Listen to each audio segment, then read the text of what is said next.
Are you feeling like you have been outgrowing the 3D world, the old world, and its constraints and limitations? Many of us are feeling that way. And at the same time, many of us are having to deal with the old habits, the remnants of the habits that are still persisting.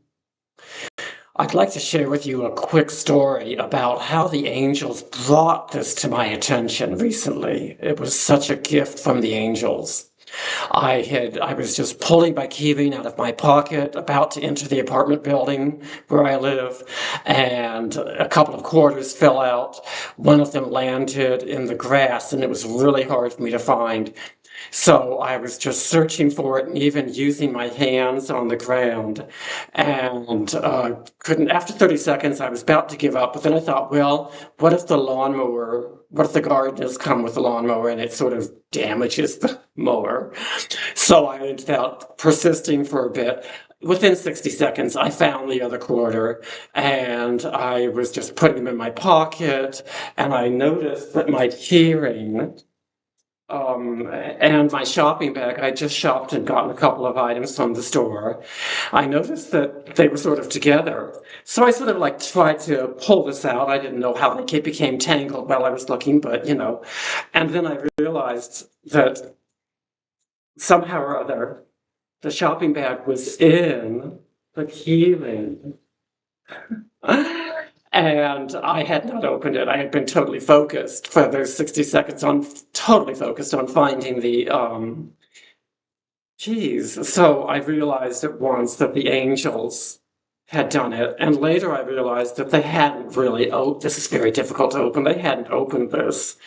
Although it wouldn't be difficult for them. I'm quite confident that they just put this through without opening the keyring even. In any event, I was immediately touched by the whole thing, and I was like, oh, I'm going to keep this in here. It's been a week now. I don't know how much longer I'm going to keep it because it is cumbersome. But it does remind me, over the last week, it's been so important for me to be reminded of the power of the unseen realm. Because my habit has been, or one of my habits, has been to experience encounters with angels that have been so important. And at the same time, to just siphon it away, put it in another box. And for example, I had a couple of encounters with an angel. It wasn't until after the second encounter that I realized it was an angel, but I was just filling out a Powerball form, and this guy in farmer garb came up to me and said, don't do that. And I barely looked at him and just went on filling out the ticket and buying the lotto ticket. The next day, no location. The same guy, the same clothing. I didn't notice him until after I had purchased the ticket, and he was over there right behind me, sort of. And I said, oh my goodness, I see you everywhere. I don't remember exactly what he said, but I think it was something like, no, it's the reverse.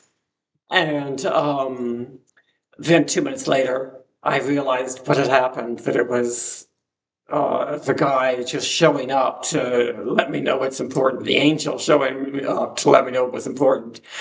And at the same time, the purchasing went on. On the one hand, I totally believed it was an angel. On the other hand, I continued to buy lotto tickets. I'm over that now. But it was an addiction.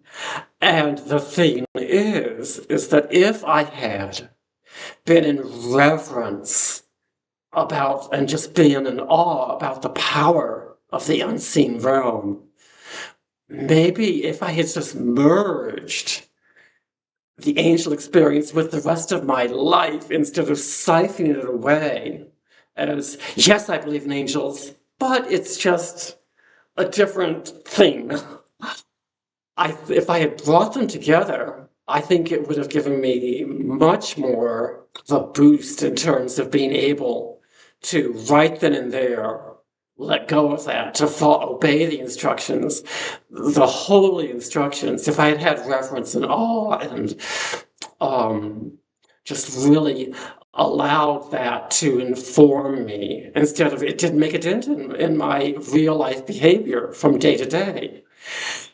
So, what I wanted to share about, especially as far as this goes, is the importance of keeping our thoughts Godward.